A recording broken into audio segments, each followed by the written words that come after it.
जय हिंद। जय अखंड भारत। नमस्कार दोस्तों, स्वागत है आपका खबरनॉमिक्स में। उम्मीद करता हूँ आप सभी कुशल मंगल होंगे। जिन्ना ने एक सपना देखा था। उनका अपना एक अलग देश होगा जो सिर्फ मुसलमानों के लिए होगा। उन्होंने अपना सपना साकार भी किया। पाकिस्तान अलग होकर एक नया राष्ट्र बना। बहुत अच्छी बात है। सपने हर किसी को देखना चाहिए और साकार भी करने चाहिए, और जिन्ना ने अपना सपना साकार किया भी। पाकिस्तानियों के लिए इससे अच्छी बात और क्या हो सकती है। मुसलमानों ने अपना एक अलग से राष्ट्र बनाया, इस्लामिक स्टेट बनाया, सब कुछ उनके हिसाब से। तो जो चाहिए था उनको उनको मिल गया। लेकिन ये बात अलग है कि उन्होंने हिंदुस्तान का भी एक और हिस्सा ले लिया अपने कब्जे में, जी हाँ, कश्मीर का हिस्सा।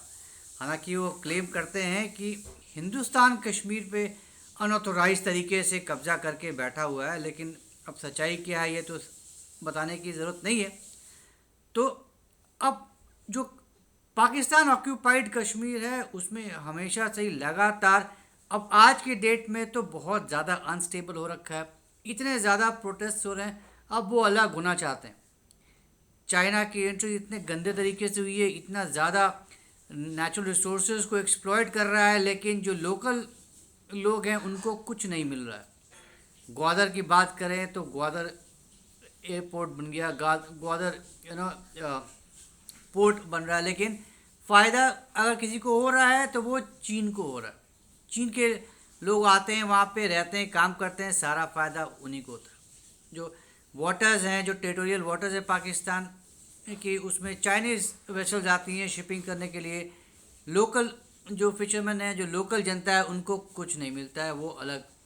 तो बलोच लिबरेशन आर्मी जो बीएलए जिसको कहते हैं, वो पूरी तरह से खूंखार हो चुका है, पूरी तरह से कसम खा चुका है कि वो उखाड़ फेंकेंगे। वो चीन की इस दादागिरी को नहीं सहेंगे। पाकिस्तान गवर्नमेंट की, पाकिस्तान की ये जालसाजी, ये बेईमानी अब और ज़्यादा नहीं सहेंगे। अब वो अब तब हो चुके हैं, अब वो आजीज हो चुके हैं कि अब बहुत हो गया, एनफ इज़ एनफ।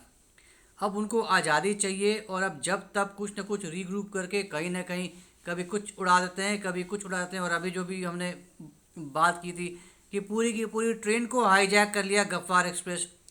एक खबर आई कि जो पाकिस्तानी मीडिया ने क्लेम किया कि 4 सैनिक मारे गए थे। एक विटनेस की बात करें तो उसने कहा कि मैंने तो अपने आंखों से 50 सैनिकों को मारते हुए देखा, वो कम से कम तो 50 सैनिक मरे ही मरे। एक रिपोर्ट आई कि तकरीबन 100 सैनिक मारे गए। तो पाकिस्तान के लिए तो खैर एक्सेप्ट करना बहुत ही ज़्यादा शर्मनाक बात होगी कि आपके जो सो कॉल्ड टेररिस्ट हैं बलूचीज, वो आपके सैनिकों को इतने बड़ी मात्रा में मार चुके हैं। अब वो तो अपनी पीठ ही थपथपाएंगे। बालाकोट स्ट्राइक का भी उन्होंने कभी एक्सेप्ट नहीं किया, ये है जी, वो हो जी, घुमाते रह गए, मीडिया को नहीं जाने दिया। तो अब सच्चाई बाहर कैसे निकल के आने दें। चीन चीन के ही पिट्ठू हैं। जिस तरह से चीन में से कभी आपको सही खबर बाहर निकल कर नहीं आती, पाकिस्तान भी उसी राह पे चलता है। पाकिस्तान भी वही फॉलो करता है जो उसके आका चीन फॉलो करता है। तो एग्जैक्ट फिगर क्या है, एग्जैक्ट नंबर्स क्या हैं, कोई नहीं जानता कि 4 मरे हैं, 50 मरे हैं, 100 मरे हैं, या फिर उससे भी ज़्यादा मरे हैं। अब कोई 2 4 10 बलूच तो थे नहीं जिन्होंने हाईजैक किया था, बहुत बड़ी संख्या में थे। राइट। तो अब शुरुआत में पाकिस्तानी मीडिया ने कहा, पाकिस्तानी आर्मी ने कहा कि 80 से 100 बलूच थे ट्रेन के अंदर जिन्होंने कैप्चर किया था। बाद में उन्होंने कहा कि जो मारे गए तो 30 से ज़्यादा मारे गए। भाई कहाँ 30 और कहाँ 80 100, बाकी कहाँ गए? तो इसी से साफ पता चलता है कि वे कभी सही फिगर नहीं दे रहे। तो अब ये बलूचिस्तान का अलग होना काइंड ऑफ बोल लीजिए तय है। BLA Balochistan liberation army BLA जो है अब पूरी तरह से तैयार हो चुका है, पूरी तरह से आश्वस्त कर चुका है अपने आप को कि हमें अब अलग होना ही होना है। हर हर समय कुछ ना कुछ वो मौका ढूंढते रहते हैं, कुछ बड़ा बड़ा अंजाम देने के लिए। और ये तो बहुत ही बड़ा कांड था जो इन्होंने किया है। पाकिस्तानी सेना हो चाहे पाकिस्तानी गवर्नमेंट हो, इनके पैर के तले ज़मीन खिसक चुकी हो। अब इनको समझ में नहीं आ रहा है। चीनियों पर इतना ज़्यादा खतरा मंडरा रहा है। अब चाइना इस प्रिटेक्स्ट पे अपने ज़्यादा से ज़्यादा सैनिकों को लेकर आ रहा है चीन के अंदर कि मुझे अपने वर्कर्स की सुरक्षा करनी है, आपके ऊपर भरोसा नहीं है, आपके सैनिकों पे, आपके सिपाहियों पे हमें भरोसा नहीं है, तो इनके जान को खतरा है and that we can't risk, right. तो इस बहाने अब वो ज़्यादा से ज़्यादा सैनिक लेके आ रहा है और अब ये ज़्यादा दिन दूर नहीं है जहाँ पे आपको पाकिस्तान में सिर्फ चीनी सैनिक ही नज़र आएंगे बजाय इसके कि आपको पाकिस्तानी सैनिक नज़र आए। तो धीरे धीरे करके अब चीन अपना फौज इकट्ठा कर रहा है पाकिस्तान के अंदर एंड यू नेवर नो कब चीन कब्जा कर ले पाकिस्तान के बड़े से बड़े एरिया में। भिखमंगा है ही पाकिस्तान, अरबों डॉलर का कर्ज है, कर्ज चुका नहीं पा रहा है, उसको घुमाने की बात कर रहा है। आप इसका समय सीमा बढ़ा दीजिए, तो आप इसको रीस्ट्रक्चर कर दीजिए, तो ये वो लोन चुकाने के लिए नया लोन, ये खरीदने के लिए लोन, वो खरीदने के लिए लोन।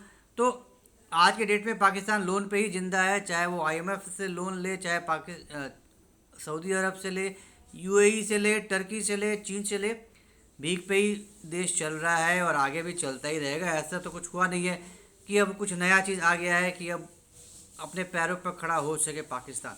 तो बहुत जल्दी हम कुछ बहुत बड़ा देख सकते हैं बलूचिस्तान के अंदर, और भी बड़े बड़े कांड अब हम देख सकते हैं आने वाले दिनों में, क्योंकि जितनी ज़्यादा बड़े बड़े अंजाम दे रहे हैं, जितने बड़े बड़े कांड कर रहे हैं BLAs, उनका हौसला और बढ़ता चला जा रहा है। आज इन्होंने ये किया है, कल वो इससे भी ज़्यादा बड़े कांड को अंजाम देने के लिए पूरी तरह से तैयार हैं और आश्वस्त हैं, पूरी तरह से कटिबद्ध हैं, दे आर डिटरमाइंड।